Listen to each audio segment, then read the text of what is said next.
উঠেছিল ২৬ লক্ষ টাকা দুইটা গরু। তবে আজকের বাজারে এই দুইটা গরুর দাম কত আপনারা সেটাও জানলে অবাক হবেন।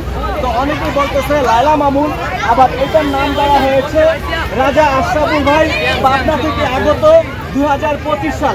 তো আজকে বাজারের রেট কত হয় কেন?